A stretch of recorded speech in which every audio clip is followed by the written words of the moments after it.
Joining us right now to talk some Giants, talk some Jets. Guy does a great job on SNY. Connor Hughes. Connor, good to talk to you. How you been?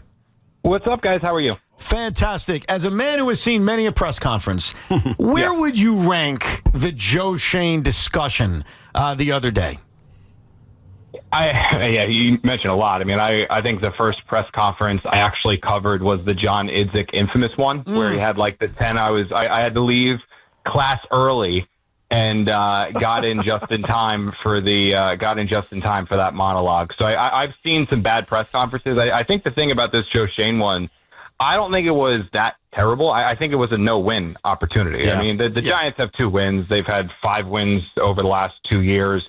They haven't made the playoffs the last couple. It's been a regression ever since they made the playoffs in the first year. I mean, people were out for blood. There was nothing that Joe Schoen could have said up there that would have had everybody saying, yes, we believe, let's go. I mean, it just wasn't going to happen. It was really just about not having a Joe Judge press conference that led to his firing, a John Idzik press conference that led to his firing. It was just about not being that bad, which I think he accomplished. He took a lot of responsibility for things that have gone wrong. He admitted that he hasn't been batting 1,000 and he needs to do better. Said some of the free agent signings haven't worked. Some of the draft picks haven't worked. He's evaluating his process, but he's so confident in himself and believes he's better now than he was 4 years ago and things of that nature. So there were a couple moments where it went off the rails a little bit, I think, when Pat really started getting on him and him with the 3 questions in a row. I think that probably was the first time you kind of saw the veering off the script. But I don't think it was a terrible press conference in any way, shape, or form. In fact, given the circumstances, I think he did all right. Yeah, Connor, we were just talking about this before you came on our last segment, and the problem was for Joe Schoen is that he can't be honest. Like, he can't say Brian Daboll was terrible and game management. Brian Daboll had moments in the season where he made decisions that ultimately cost this team wins. And if you go back to Russell Wilson, that's the first one. Why did Russell have to start? I mean, did you promise him that he had to play? Those type of things are the things that frustrate you from an ownership, from a execution standpoint. And does he deserve blame for that? Probably not, but you can't say that. And so it becomes a little bit dicey for him to try to truthfully answer some of these questions. But that begs the follow-up question, Connor. Do you feel, or should we feel like he's safe after the season or after the coaching search or after the draft? Everything's on the table right now. I don't think that anybody in that building that's not related to Amara or Tish is safe, to be honest with you. I mean, I don't think that's the case with anybody over there.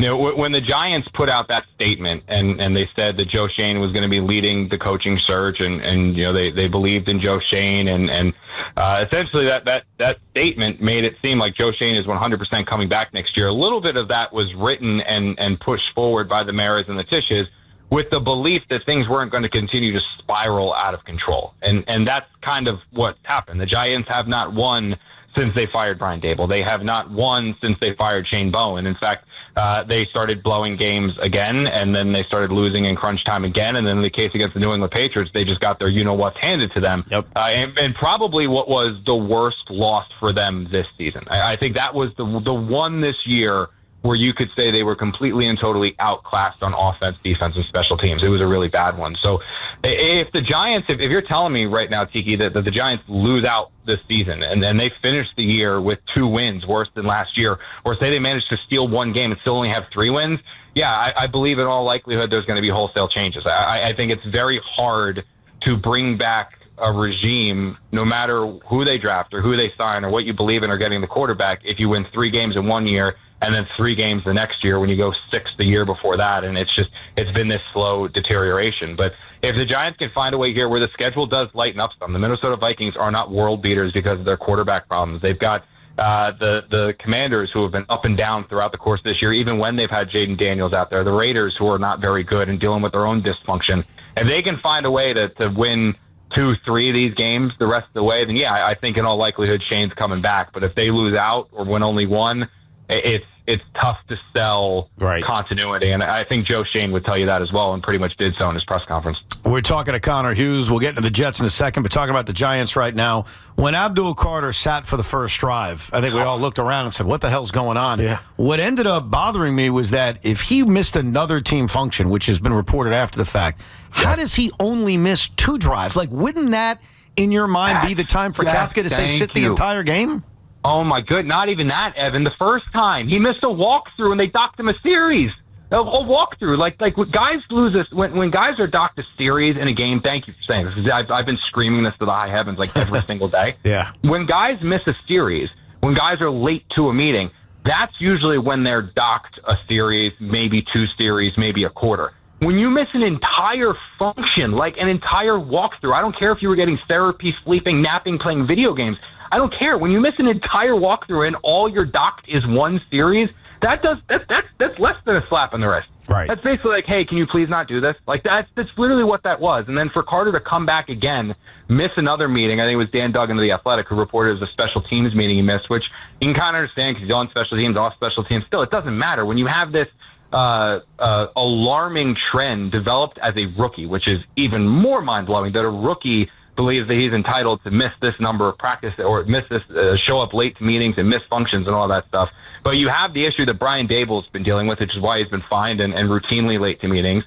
Then he misses the one walkthrough. Then now he misses a special teams meeting, and all you're docking him is a series. I had one coach text me, Evan, when this came out and said that the enabling that the Giants are doing right now is just going to cost them in the long run. And that if he was the head coach of the Giants, the moment that he missed that special teams meeting, he would have been suspended for a game for conduct detrimental to the team and docked a game check, because that's the only way you're going to get through to this kid. Because fines, like Brian Daboll was doing, that's not getting through to him. The series docked that Kafka did, clearly not getting through to him. You have to do something more extreme and hope that as a rookie he figures it out, and not when he does actually start accomplishing things, he doesn't become even more complete. Yeah, look, he's a top 5 pick, $5,000 for missing a meeting or whatever the heck the maximum number. Yeah. It doesn't mean anything, and it doesn't account for his lack of maturity. Is this a long-term problem, do the Giants think right now? Because, look, he's talented as hell. We know this. And in retrospect, people are starting to talk about his time at Penn State and maybe some of these things that had flared up there. They obviously felt like he would overcome them. But at what point does this become a problem? Well, it's a problem now.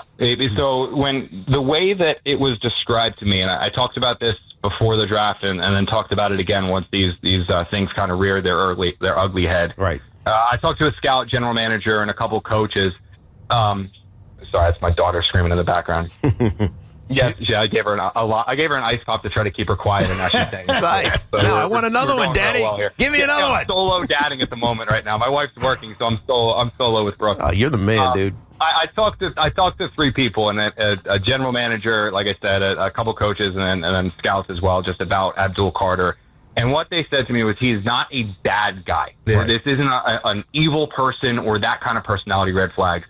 But the problem with Carter was that he was quote unquote entitled, and that he quote felt the rules did not apply to him unquote. And that was present at Penn State. And the thought process from them was that he was going to be best put into a situation and environment that had a structured ecosystem that was going to force him to abide by the rules and teach him that this is how we do things. This is how you be a professional. This is how this is how we operate. Right. Like, this is what we do.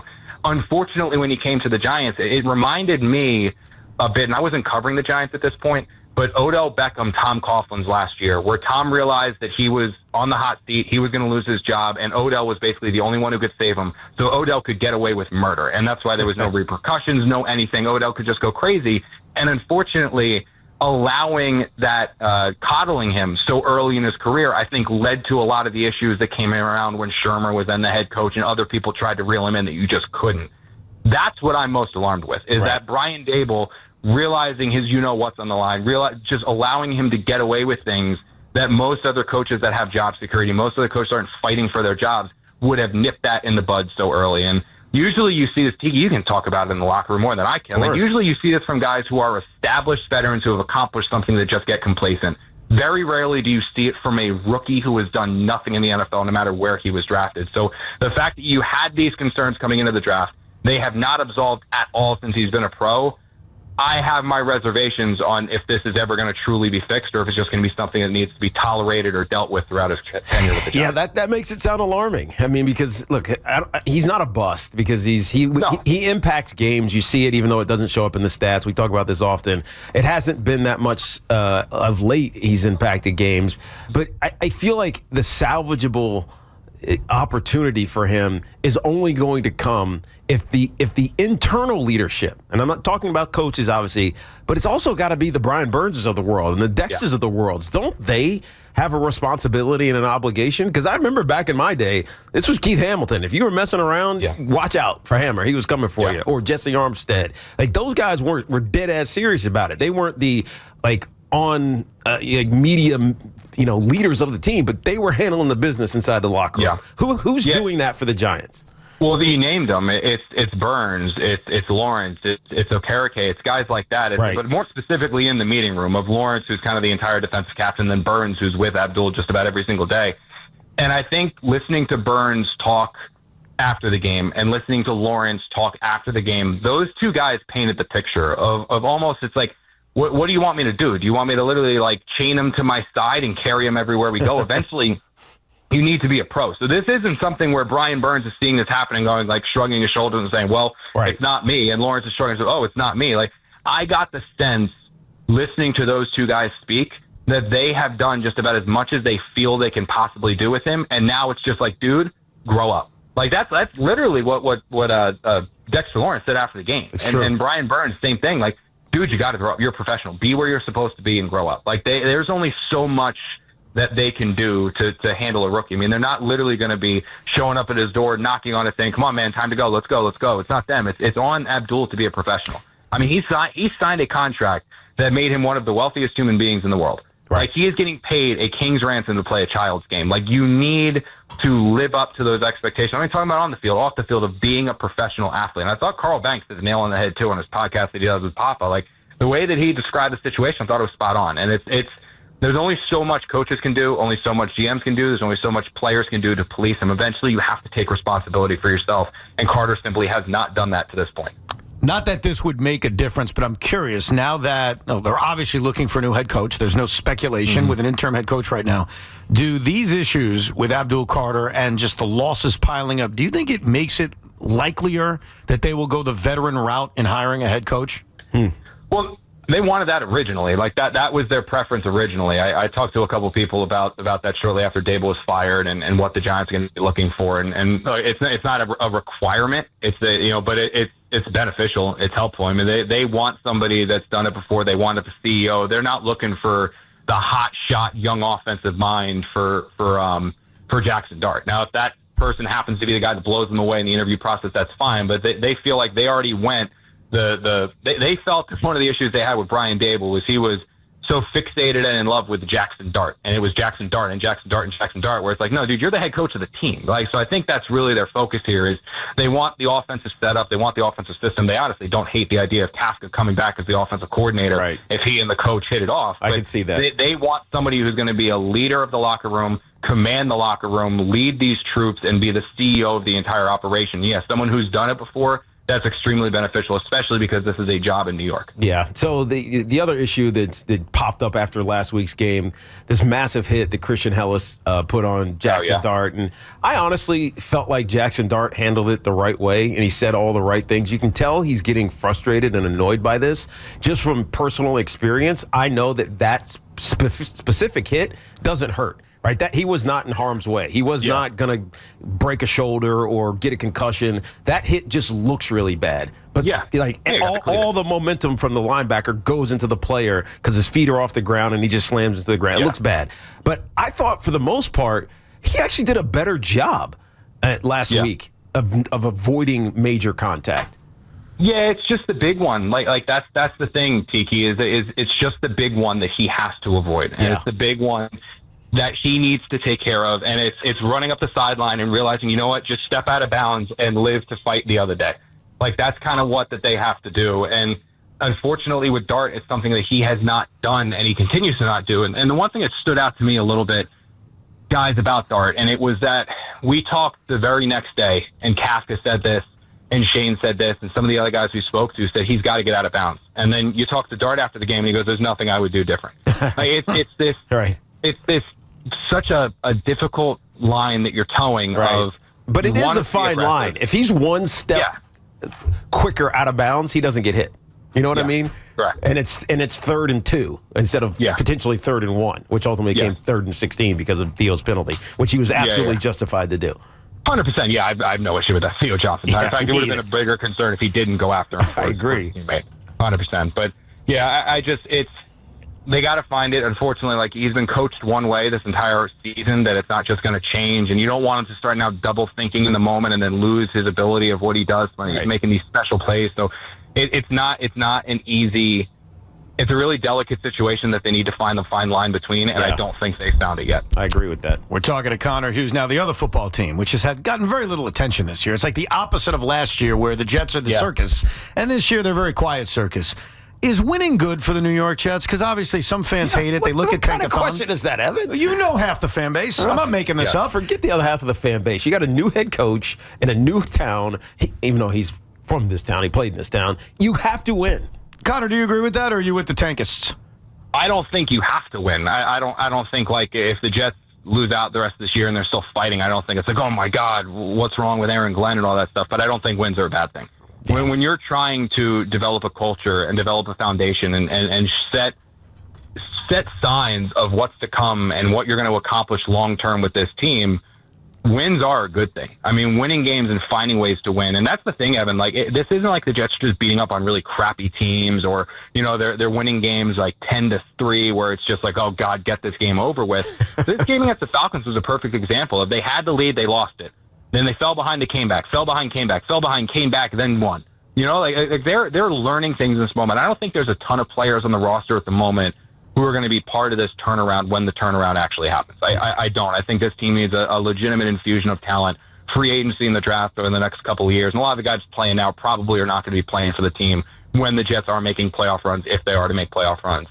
But still, the lessons and the culture and the standard that you're setting when you win these games and the way that you're playing, there is a carryover in that. There is something that can be. I don't think the Jets winning, 4 of their last. If they beat the Dolphins, they've won 4 of their last 6 games. 4-2 in their last 6.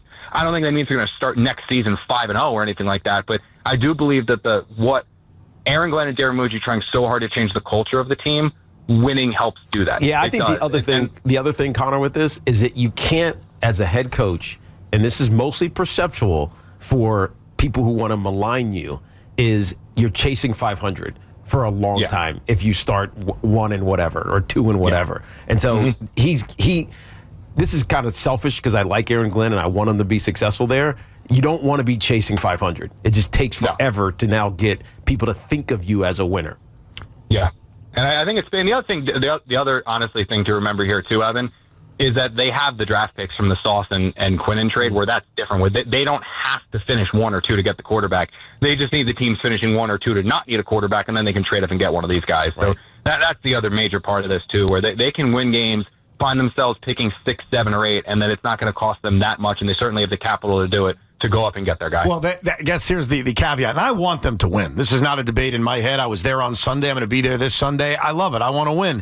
If they keep winning, and instead of picking 7th, they're picking 11th, does it make it, I mean, it makes it more difficult to convince the Giants or the Titans, who may not need a quarterback, to go all the way back from 1 to 11 or 1 to 12. That could be a real fear, right? Yeah, you're right. I mean, that's something. But again, they have so many picks right now. I mean, those first-round selections that they have, the second-round selections that they have, I mean, there's so much there to go up and get a guy. And maybe this is just, living in the moment, but going through what the Giants did, where it was, oh God, they missed on the Caleb, Jaden, and Drakes, and now this is a terrible quarterback class, and they're not going to get Cam Ward, they're going to be stuck with Jackson Dart. And now look at Jackson Dart. Right. So I think the bigger thing for the Jets, more than when they are picking, and I genuinely do believe this, and I don't have an answer to it, the biggest thing that they need, aside from where they're picking, is somebody in that building. And I don't know if it's Muji, I don't know if it's Tanner, I don't know who it is within their building, but they need to have somebody that has the conviction that they know that this guy is the guy, because that's what Brian Daboll did. Brian Daboll saw Jackson Dart and said, no Shador, no Cam, I want Jackson Dart. That is my guy. This guy is a franchise quarterback. He can do it. I know he can do it. I need him with my team, and I can win with him. And the Giants went out and got him, and you saw what was happening, and obviously it fell apart for other reasons, but they got the guy. The Jets need the person in their building to know that is the guy. And I don't know if that's Tanner. I'll be honest, I don't know. There's not a big enough sample size to say, yes, he knows what a franchise quarterback is to go get one, but they just need that person more than wins or losses. And if you have it, you'll be able to go get your guy no matter what. We're talking to Connor Hughes of SNY. I'm not there yet, but I know in a couple of weeks, with this season being over in terms of not making the playoffs, there's going to be a point, probably the New Orleans game, where the Jet fan, myself included, is going to say, I want to see Brady Cook. I just want to see. Yeah. Yeah. Do you think the Jets and Aaron Glenn will do that? Will we see Brady Cook start a game? Not if they're winning. Not if they keep winning. No. If they start falling apart these final few games and Tyrod gets banged up, I don't think they'll be so. Like I said, we get to week 16, 17, 18, and they're completely out of it, and Tyrod's dinged up. I don't see the need to throw, basically lead a lamb to slaughter with Justin Fields and trot him out there when he's already emotionally and physically beaten. I think that's when you'd see Brady Cook. But if they're winning with Tyrod Taylor now, they're going to stick with him because. Again, you got to think about the rest of the team. I understand your logic 100%, but the minute that these players don't believe that the coaches are putting them in the best position to have success, you're going to start losing guys. And I know there's not a ton of people on here where you're like, oh, do you really care if you really make Jamie and Sherwood angry, or how long is Jamie going to be with this team, or Brandon Stevens, or some of these other guys who are just kind of around for the next year or two, and you don't know what's going to be beyond that.